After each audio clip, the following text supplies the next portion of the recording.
Well, welcome back. This is another episode of How Real Estate Changed My Life. And my name's Kyle McCaw. I've got Jeff here. Chisum, he's a professional mortgage originator, focuses on short-term rentals and also short-term rental owner, which I think is important that the person is doing what they're encouraging people to do also. Because I think that's kind of interesting when some people are salesmen, but they don't buy their own product. But I think Jeff's a great example of buying your own product. And if you've listened to any episodes before, this is all about me visiting with people that can honestly say that real estate has changed their life, and hopefully in a positive way, of course, but they've taken action in their life, done something. Maybe it's short-term rentals, long-term rentals, apartment complexes, wholesaling, you name it. There's so many things to do in real estate. And my job is to expose you to so many different ways to invest in real estate or benefit from being in real estate, because there's too many people that think it's just tenants, toilets, and trash with single family homes, or rich people owning apartment complexes. And that's just not the case. They got there because they started like me or Jeff. So with that being said, Jeff, thank you for coming on. You happen to live in my same town. Like your office is actually, like, I can see it out my window, which is kind of funny because you're a national originator on short-term real financing from what I've seen and gathered and know. So tell us about you. Yeah, thanks, Cal. We're doing deals literally all across the United States. And, I get the question all the time, where should I invest? And, the first answer is, where do you like to go? I mean, surely there is a lake near you or a state park or, a Disney or somewhere your family likes to vacation. And so if you like to go there, I bet there's hundreds of other families just like you that like to do the same thing. So, but I love your approach, kind of introducing people to different niches and lanes in real estate investing, because, yeah, for one person, may resonate, and, someone may say, yeah, that's not for me, or, that sounds interesting. So, yeah, like we were talking about earlier, we were at a point in our lives around 2018 or so, where we were beyond the ends meeting. Business was doing really well. We had surplus, we had excess, and wanted to be good stewards of that. So had looked at the stock market, a lot of games being played there that I didn't understand, that I didn't trust. Being in mortgage, I had a bend towards real estate, and just like that idea of something that was tangible, something that I could touch, something that I knew where it was, and if it burned down, I had an insurance policy to, rebuild it. Unlike the stock market, which I have eggs in that basket as well. Don't think that you should put them all in one place necessarily. So I believe in diversification. So we went down that road of, looking at buying rentals, looked here locally. And initially, the money that I wanted to use was from old 401k money that I had consolidated into a self-directed IRA, which had really educated on myself on that, and really liked that approach, because one of the things that you could do was buy real estate in it. So looked at different developments in the area, because you could get better terms. So you can take that self-directed IRA money and you can pair it with financing. So, you don't have to completely drain the money that's in that account to go out and buy real estate, because I want to leave reserves in there and, potentially do some other things, maybe become my own lender, buy crypto. Just love it because, you just have more control over what you want to invest that money in. But with the real estate, I could get better terms on a loan, a non-recourse loan with that money, if I bought new construction.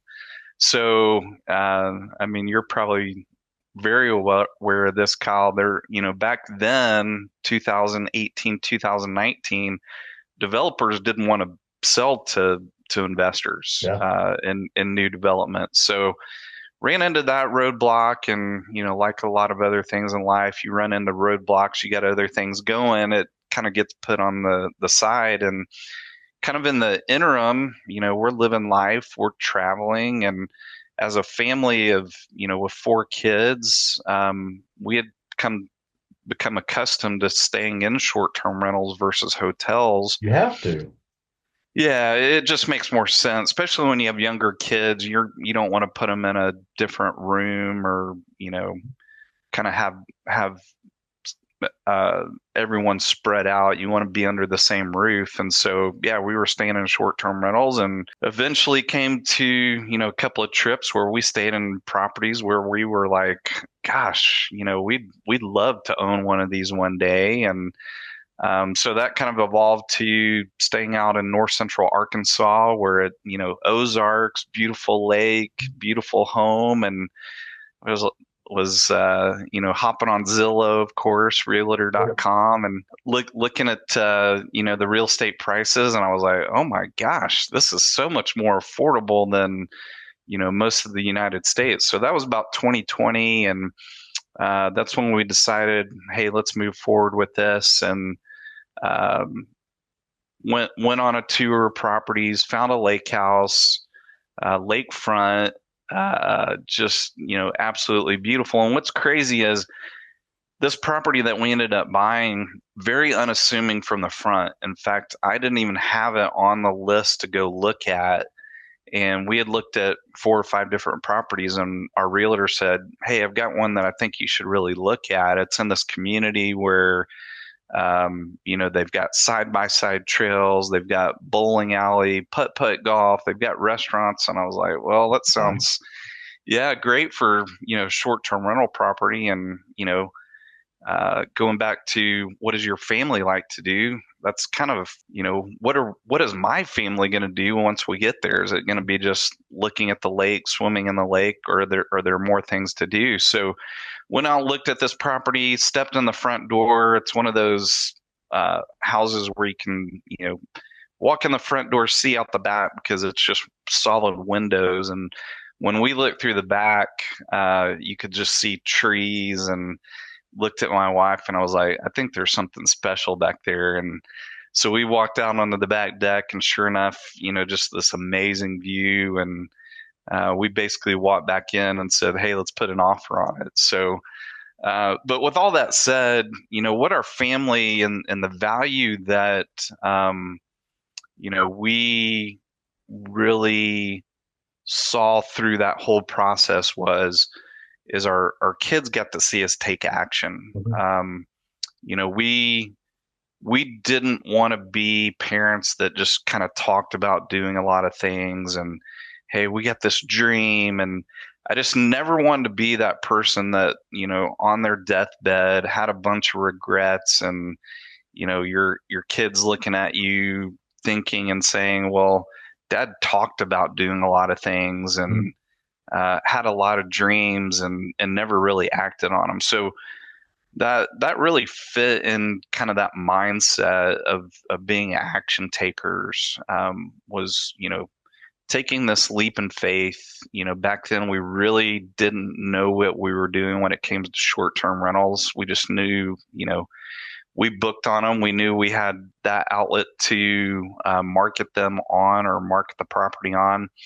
And then, just through the renovation, getting the property rent ready, going all through all that process, our kids got to be a part of that, and they got excited about it Yeah. because, it was a lake house. It was, a place they had fun going. And so they got to be a part of that process of just what it takes to work hard and, you know, uh, get something ready that you're going to put in service and, try to create a business from. So a lot of good things that our kids got to pick up through that whole process. So what surprised you, or what was something that you weren't anticipating in that process of getting it ready? Like it wasn't turnkey because it sounded like you did some stuff. Did you like research what to do and then did it work out? Like give me a little bit more in depth. No, we were very much flying by the seat of our pants. And we would joke, and as we got more towards the end, it was kind of, definitely tongue in cheek, biting your lip.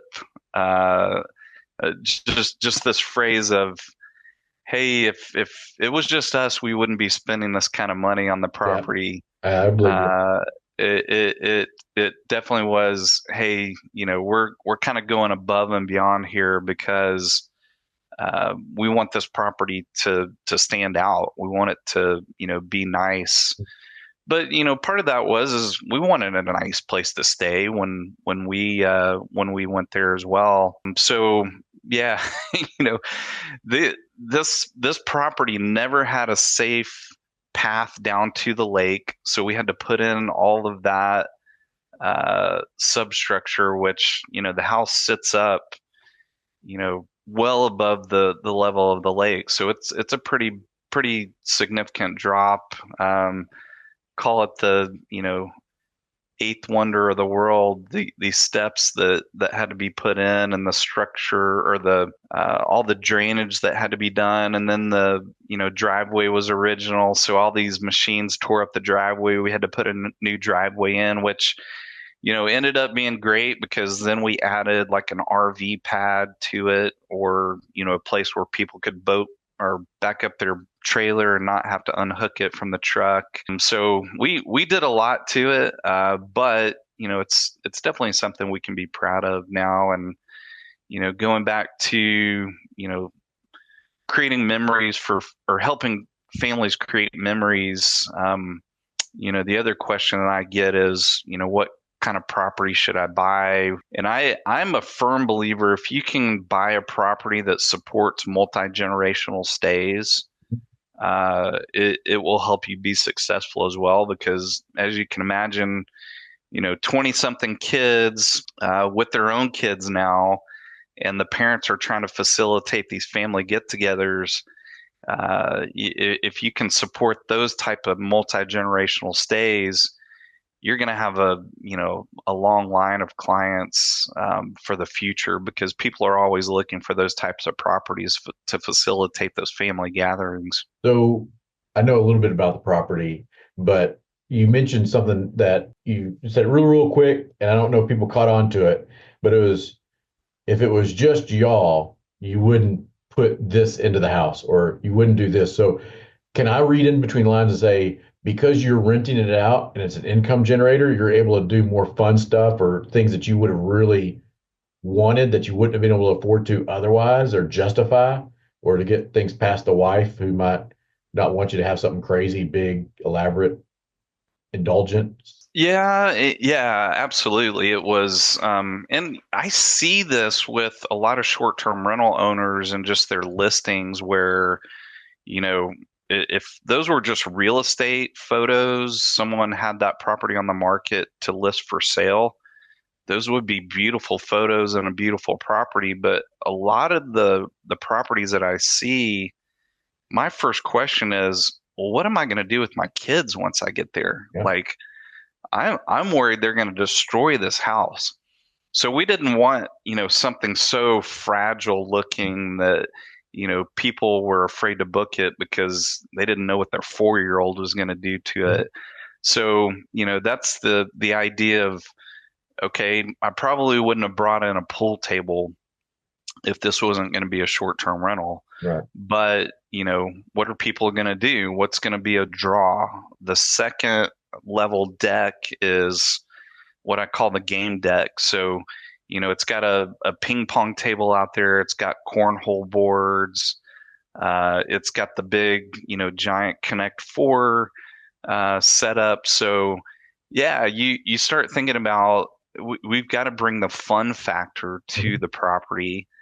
But then those are all things that my kids and I enjoy when we're doing there. So that's part of the memories of just our family going there, is sitting there and or playing a game of pool, or when it's nicer weather outside, non-winter months, we're out there playing ping pong on the deck. Which, how often do you get to do that, outdoor ping pong? Yeah, you're And doing it with your kids. I mean, that's a memory they're going to remember. yeah, absolutely. So then there's the people that we bought it from did what I call is the really hard work. So they opened up the floor plan, they remodeled the kitchen so it had granite. Um, And I think that's the other thing that kind of brings value is, these days in the markets that we're in and you want to be competitive, you can't just buy the property and it's, grandma's cabin. People want a little bit more, I think, these days than that. I think we're all kind of used to some modern conveniences and expectations and, having the Formica countertops that have been there since the 50s, you know, they're just not going to give the experience or kind of meet people's expectations that I think they have these days. Yeah, I can see that. Now, did you research kind of what everybody else in your area does in their house and like how often they stay rented based off of what amenities they have? Because I've heard stories that, if you got a cabin in Tennessee, you have to have a hot tub. And if you have a house in Florida, you have to have a pool. Like, is there anything like that with Arkansas? Like you have to have these three things to get it rented, and this will make it even better. No, No, because the bar was so low, really. and this was and that's why I still like it to this day. Like it is not about, it's not so competitive that, you're having to chase the Joneses, Yeah. per se. So, and that was the other thing about this property. It was unique in the sense that it was lakefront, but it also had a boat dock, which is very rare for this Corps of Engineers lake. So we knew we had something unique. We knew that we had something that people would enjoy that was like no other property. So, but that's, when you're buying in those areas, especially like in the Smokies, any type of mountain town, what I hear all the time is, make sure that you get what, or you're buying something that people can't get in the city, which is a view. Make sure that people, when they walk out, they can see something that they can't see, where they just drove from. But you're right. Yeah, the some of those markets are going to dictate that you have Yeah. a hot tub, that you have an indoor pool, and that's, yeah, you got to know how to play the game for sure. So you're now switching lanes a little bit. You're a lender for short term, like you specialize in short term rentals. So as a lender, what are the possibilities for people? Like, do they are there's got to be a lot of people out there that could afford to buy a second home short term rental that don't know they can or don't understand what the potential opportunities are. Like, can you explain kind of like what your typical client is like and what they're looking for and what they accomplish? Yeah, no, that's a great question because I think a lot of people have in their mind to get in the space, I've got to buy $1 million property. And, our average deal is probably 500, 550. And so it's not, $1 million properties. It's not $1 million vacation homes. And really, I took advantage of information that I had because, before 2020, my bread and butter business was down payment assistance and, kind of first time home buyers. And being in the industry, of course, we're getting industry related emails all the time with updated information. And probably back in, I'm going to guess 2015 or so, I got an email about the second home occupancy loan. And, that wasn't really relative to me at the time, but I thought that it was pretty significant as far as the policy change. And, with the second home occupancy loan, the way that that policy reads today is for you to fulfill the occupancy requirements, you have to spend your intention has to be that you're going to occupy that property at some point during that first year. So there's no specified amount of days, there's no percentage of the year. And the big change was, there were some more stringent guidelines around the occupancy, but as time evolved, Fannie Mae knew how people were utilizing these properties. So it wasn't they were exclusively people's second homes, this was really evolving to where people were renting these out on a short-term basis. And because of the old policy, there was kind of this gray area that people felt like they were in because they were renting them out on a short-term basis. So the policy change really made it more friendly towards people utilizing them as short-term rentals. So I'd got that information. I knew the information. I knew there was a 10% down option when we bought ours. And that's what we used, the 10% down second home occupancy loan. That's huge. And then, yeah, absolutely. Because, and so I became more involved in these different Facebook communities, these real estate coaches, that they didn't know the information around the 10% down program. And so I became a value to them. And yeah, that's kind of where we evolved to where we found the opportunity to educate people, be a resource. And so many people that I talked to, um, they were excited because they thought they needed to put down 20%, or they had bought one in the past and was told they needed to put down 20%. And what I found was a common conversation that people were having with loan officers were, and it's usually their local guy. Hey, I got my mortgage guy. Go to them and tell them, hey, we want to buy an investment property in Florida. And they're like, great, you're going to need 20% down. And the key there is the conversation started with, I want to buy an investment property. And that's what the loan officer heard. And because they typically just do primary residences, they don't do a lot of that business. They never really ask any more questions. So, Kyle, you're a great example. You're here in Texas, your property is outside of Disney. If that loan officer, you're having that same conversation, that loan officer asks, well, Kyle, do you and your family plan on going and staying there? Your answer is going to be, Yeah. well, heck yeah, as much as we possibly can. Yeah. Well, that's a second home. That's not an investment property, even though you plan on renting it out on a short-term basis. But even if you were to tell them, yeah, we plan on going and staying there, but we're going to rent it out, some loan officers would say, well, if you're going to rent it out, you still have to do it as an investment property, 20% down. And that's just a lack of knowledge, a lack of, not knowing the policy, lack of experience. And so, yeah, 90% of my clients buying in the space are using that 10% down second home occupancy loan. They're, Which is well, it would probably be, lower interest.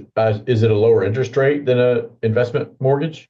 yeah, lower interest rate, That's lower huge. down payment, which is huge. Yeah. And so, that's making it more feasible. But, these are W-2 wage earners, usually in the high income bracket. So they're making over, $200,000 a year typically, well educated. But, they want a place where they can create these memories with their family. We call them lifestyle assets. Mhm. So that's the other thing is people think that you have to be ultra wealthy to own, multiple rental properties.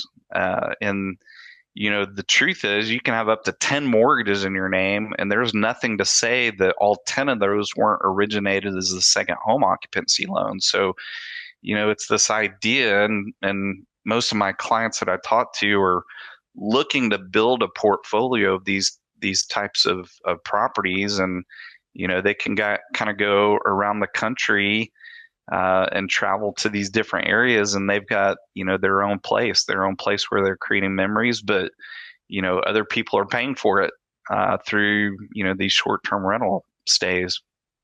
So if I were to get a second home mortgage, and let's say I'm getting a beach house condo or something down in Florida or Alabama or wherever, and I'm able to bring 10% down and I get a lower interest rate. So I'm bringing half of a typical down payment than as normal, and I'm getting probably a point less on the interest rate than I would on an investment property. What's the income requirements look like as far as, do I get to use rental income to qualify, or is that off my personal income like a traditional mortgage, like for mine? Yeah, that is a great question, and that is kind of the catch is that you have to have the ability to absorb that principal, interest, taxes, and insurance payment from the property into your ratios without consideration that the property is going to generate income. So the answer to your question is no, you can't use that potential income like you could an investment property. Now, let's say that you do one of those, you qualify for one, and then you bump up against that debt to income ratio ceiling. We can use Schedule E income, so that's rental income, after you've shown it for 1 year. So, that's where a lot of people are not aware because they kind of think that's more like self-employment income where you have to have a 2-year history typically. We only need a 1-year history of that income. So, of course, the more of that year that you have go on that you get the property in service and you're generating income, the stronger that calculation is going to be. So maybe it's after year 2, but there is a potential that you could show enough income to be able to get back into that 10% down second home occupancy lane. Yeah. And yeah, that first year you're learning. It's kind of like, what am I doing right? And you're also going there probably a little bit more that first year. And then the second year, that's when you've kind of started dialing in what you need to do, how to get them, like what software to use to manage it and all that. So yeah, the second year it's definitely from what I've seen, a better year than the first. So Yeah. it only Yeah. gets And then, better with time from my experience. yeah, you get better. You get repeat referral business. You learn the value of, making sure that you're staying connected with your past clients. So you've got a database for that. You've got an email, which we're actually in the middle of that right now, making sure that we've got a plan for emailing our past clients on a regular basis to stay connected with them. But it's just, like you and I were talking before, it's like any other business. About year 3 is when you really start to build some better momentum from a cash flow perspective, and you just learn things to do better. But yeah, it's no different than any other business. And I think that that's what we've seen on the other side of COVID, and where there's some opportunity right now from an acquisition standpoint is you got a lot of people that did get in during COVID, and they figured out, oh, this is not this passive asset. It's a It's business. it's a business, and it's very active. And so one of the things I don't want to miss, I want to mention this now, is the equity gain, the cash flow. Um, but the thing that a lot of people will miss is the tax benefits, and I'm not going to get into the specifics, but it's definitely something that you should research, because it's a lot easier to qualify to take advantage of the tax benefits on short-term rentals. So you'll see it. You want to search for something, search for short-term rental loophole, and Is that the you'll. same as a cost seg analysis? Well, that's part of it. Yeah. Okay. So, yeah, taking that accelerated depreciation up front is one of the tax benefits, but then, moving forward, it's taking advantage of the active losses against your W-2 income. So you want to make sure that you're meeting, the criteria for that, but part of it is, spending more time than anyone else in the business, which would include cleaners. So, part of that would be your, managing the communications on guests or with guests through Airbnb, Verbo. You're arranging and making sure the cleaners there when they need to be.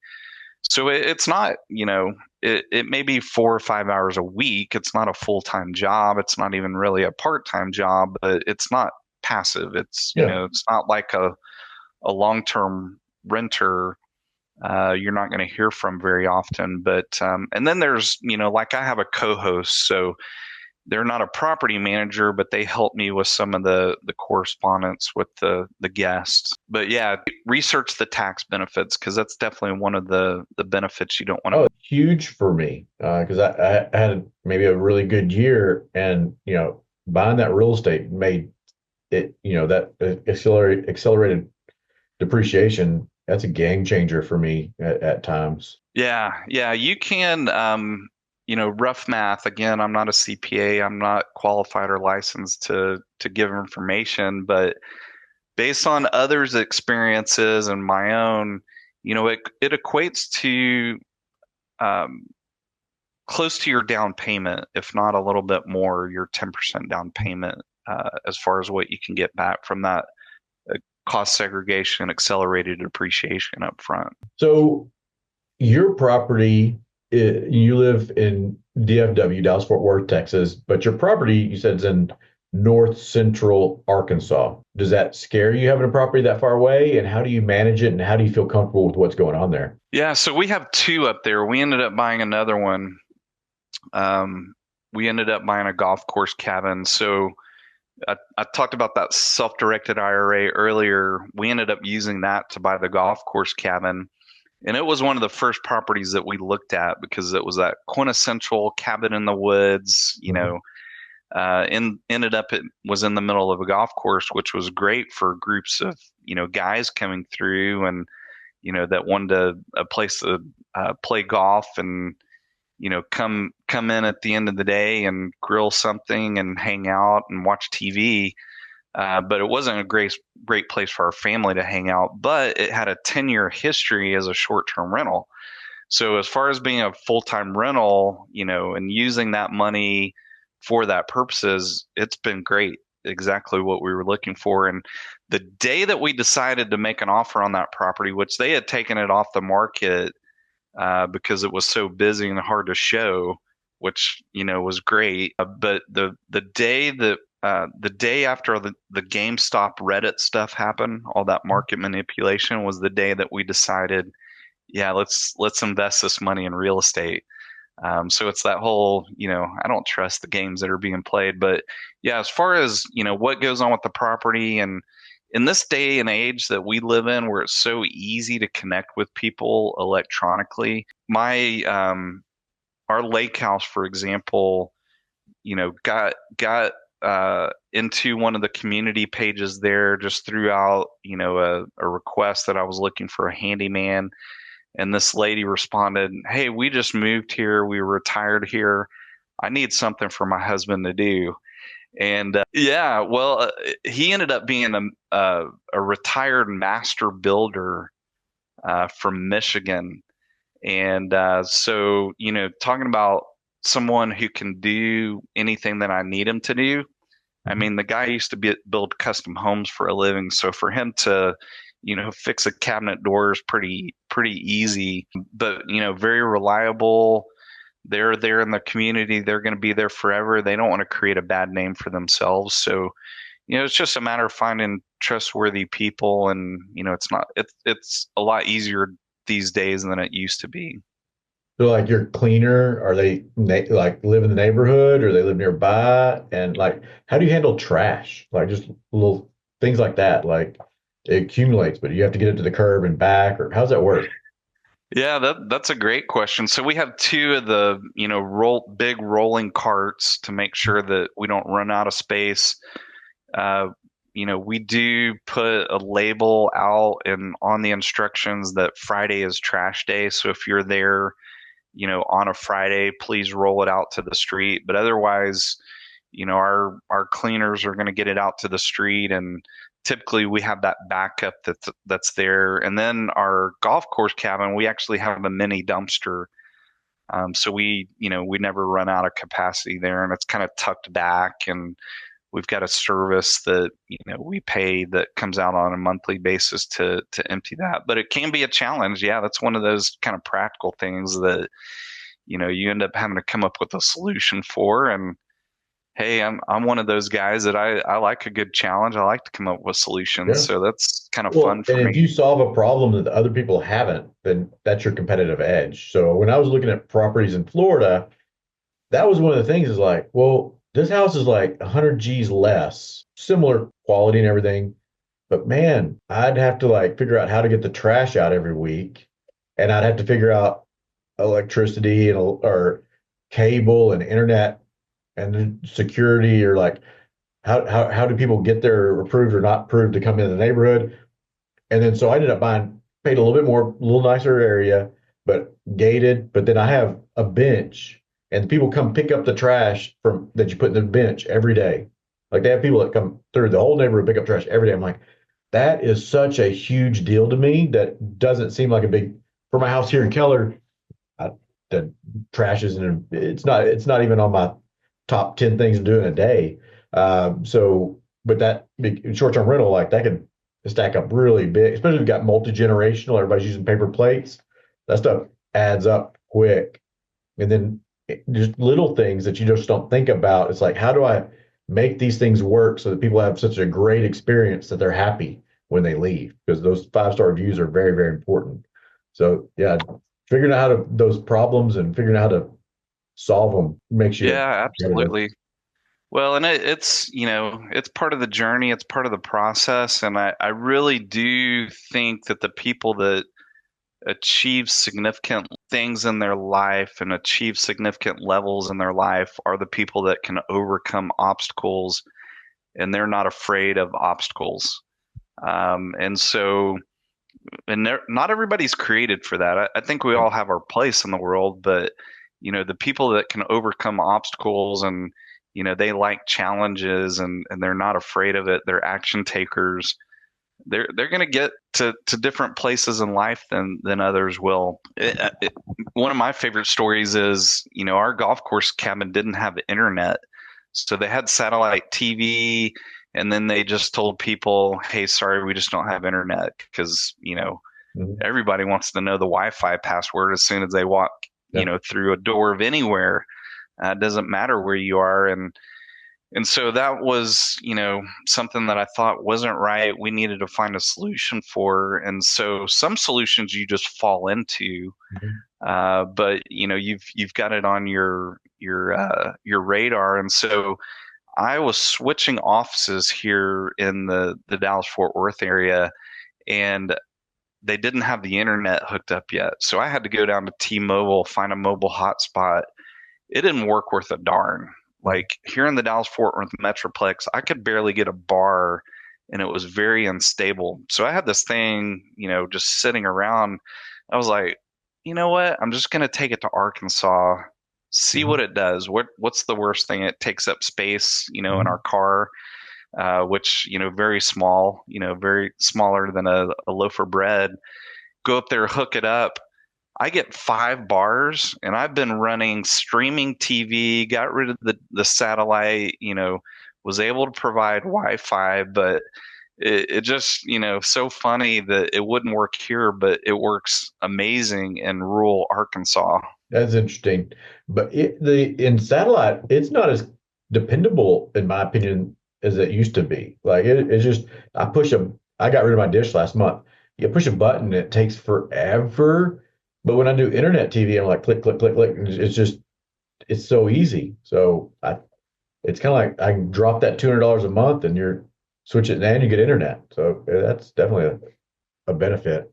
Yeah, So in this day and age where everybody has streaming services that they, Netflix, Hulu, they want that ability to jump on there and watch their shows. So again, just kind of thinking about the guest experiences and the modern conveniences and the things that expect.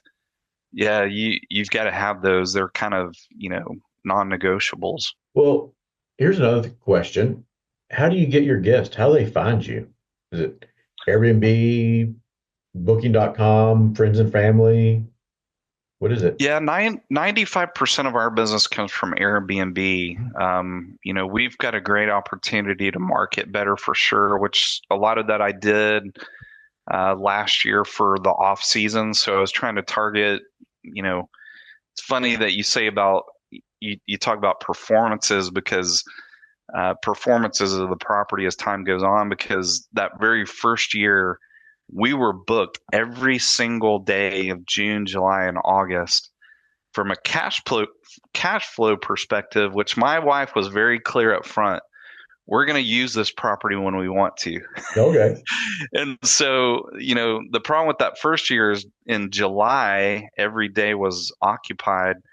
3 of those weeks were the Chisum family. So, when we look at, the revenue from that summer, it kind of goes here and then dips down, even though we had 100% occupancy. But that's okay. We had a good time. But yeah, we've got, and that's what I tell people when they ask my opinion about where they should buy, is that you want to try to find something that is close to 4 seasons as possible. So it's not just, it's going to be busy during the ski season. What else is there? There's hiking, there's mountain biking, there's golf. So like right now I'm looking in the Fire area. It's like one of the closest places to North Texas to go skiing. Well, it's got to be more than skiing. So they've got, golf there, they've got tennis, they've got hiking, mountain biking, fishing. And hey, those just happen to be things that we all like to do as well. Mhm. So yeah, you want to find something that isn't just season based or dependent on seasonality. You want something that you can do all 4 seasons or has activities. So how does I guess since people are financing, if they do the 10% down, they're not really worried about rental comps in the neighborhood. But I assume if you're doing like a traditional, how does a bank decide what that property is going to bring in? Because on a traditional rental, long-term rental, like it's pretty predictable. Like this neighborhood rents for $2,500 a month. But when you look at short-term rental neighborhoods, it's all over the place because there's different quality managers, there's different quality of like themes, and there's different quality of just like accessibility, like how often it's being used by the owners. So how do banks figure out the value, like what to put as a rental Well, expectation? yeah, so for the majority of my business, 90% that are using that 10% down second home occupancy loan, we could care less what Okay. the rental comps are because we're not using that towards qualifying. So, it's all based or it's all dependent on the buyer to find out that data, if that's part of their expectations going into the deal, that this property is going to generate income and it's going to supplement their own ability to repay the mortgage. We don't care about that because we've already verified, based on Fannie and Freddie's requirements, that they can support this mortgage debt without the rental income. And I think I know that's why Fannie and Freddie changed their policy to make it more friendly to people that are going to rent these out on a short-term basis. Because why wouldn't you? If the name of the game is repayment of the mortgage, why wouldn't you make it easier for Yeah. people to repay the mortgage by renting them out on a short-term basis? But you can't use it to qualify. Now, the product that we do use, and it's 100% of the approval as far as what the rental comps are, is with the DSCR loan, the debt service coverage ratio loan. So that is a really popular product for the people that don't fit in the Fannie and Freddie box. So a lot of times that's going to be my self-employed borrowers who, with a traditional loan, they've got to show on that tax return strong income, Mhm. but they're going to write off everything that the law allows. So, their tax return is not a true reflection of their actual income, but it makes it hard to qualify for a traditional mortgage.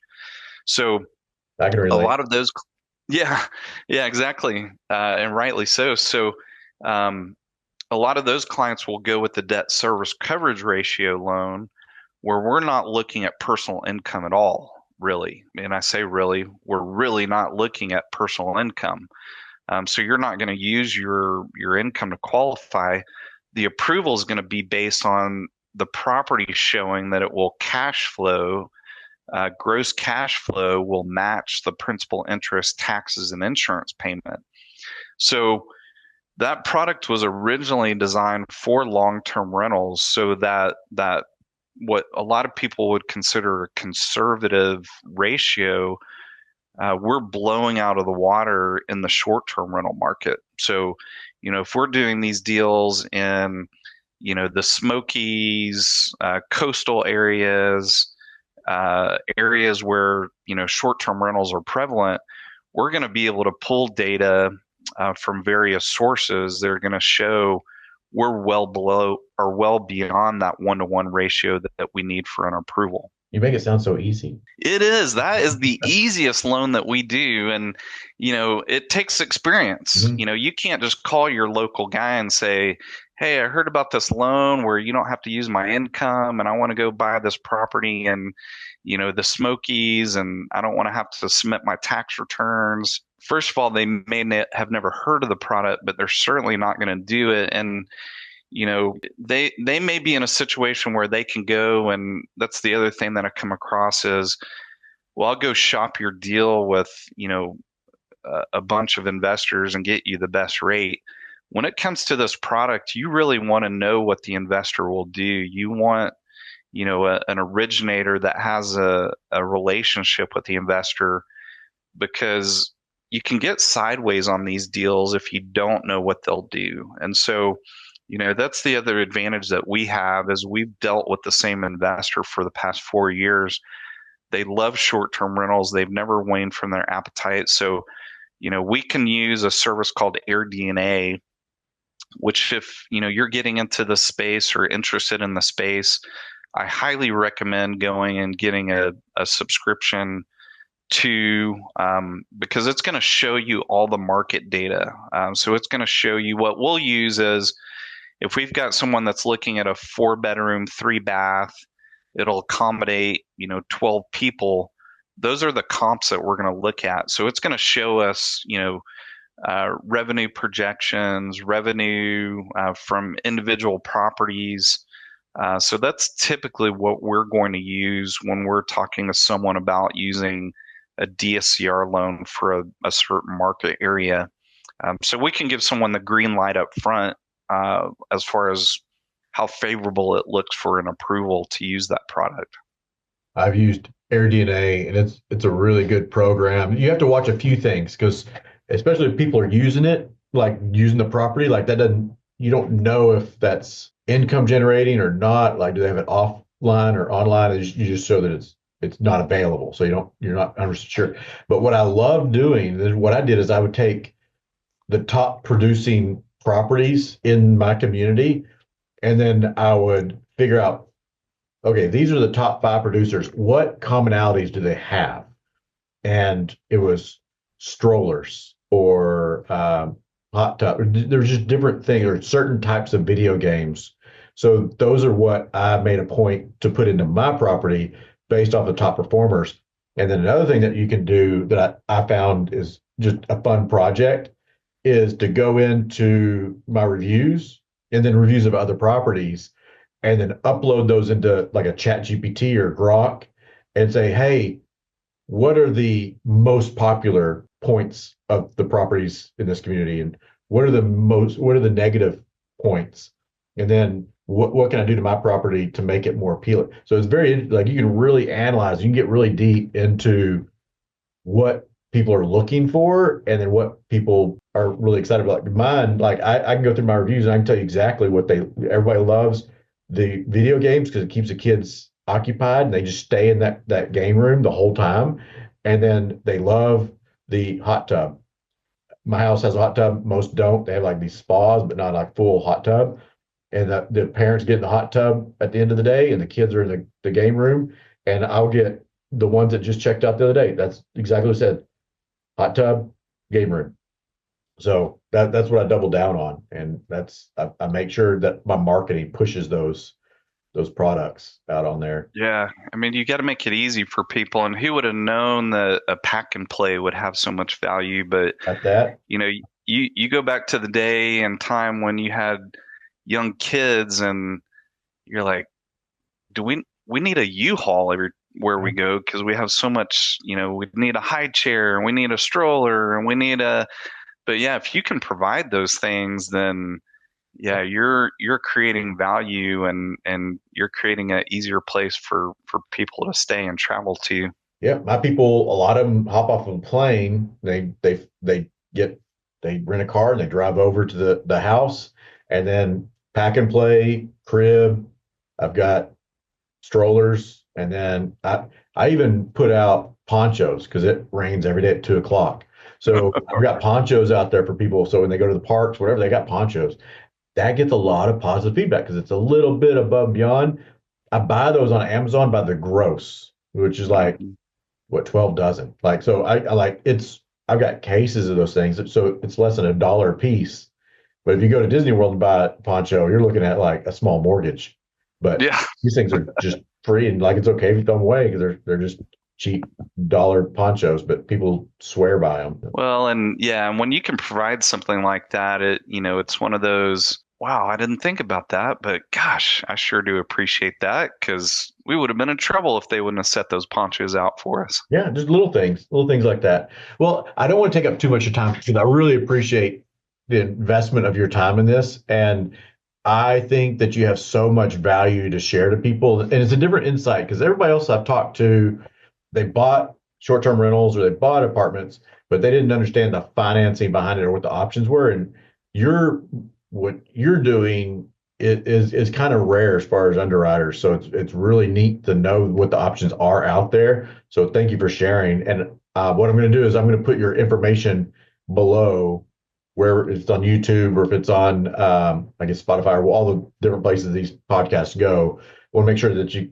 got your contact information. But if you would go ahead and share your contact information now, so that in case somebody's driving, they can get that. You've got a website and everything. Yeah, the best way to connect with me is through my website, strhomefinancing.com, and share a little bit about our story, collect a little bit of high level information, and then there's 4 videos on the products in the process, about 20 minutes, and those were all created out of solving the problem of how do we get away from 1 hour consultation calls where I'm just regurgitating information to now what we have today is after you watch the 20-minute videos total is a 15-minute call. So there's a scheduling link there, but I'm living the dream right now, Kyle, in the lending world where I'm talking to some really just amazing people because they have this vision that why not me? Why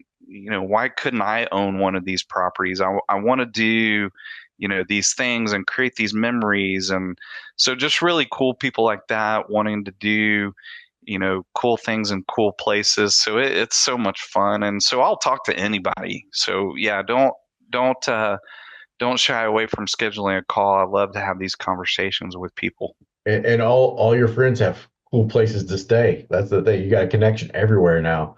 But I think you're kind of modest. You're one of the larger originators for for second home mortgages out there. Like you're a very visible person out there. A lot like you're like you said, like you're very busy. So I appreciate you taking the time to be on my podcast and sharing your knowledge. But I'll share everything I can out there for you. And then do you have a website for your Airbnb? Um, our website is, and I don't You want to got give you the everybody wanting to go wrong. to this thing in Arkansas because you can look at the lake and play ping pong. Well, yeah, it is an amazing property, and if you like to play golf, the golf course cabin is amazing. But yeah, if you go to legacylodgevacations.com, that's our direct booking site. So yeah, you can save some money, but yeah, take a look at my properties. I think they're definitely something that the Chisum family is proud of. And you're building those memories. Yeah, that's right. All That's right. Well, right. thank you so much for spending your time with us.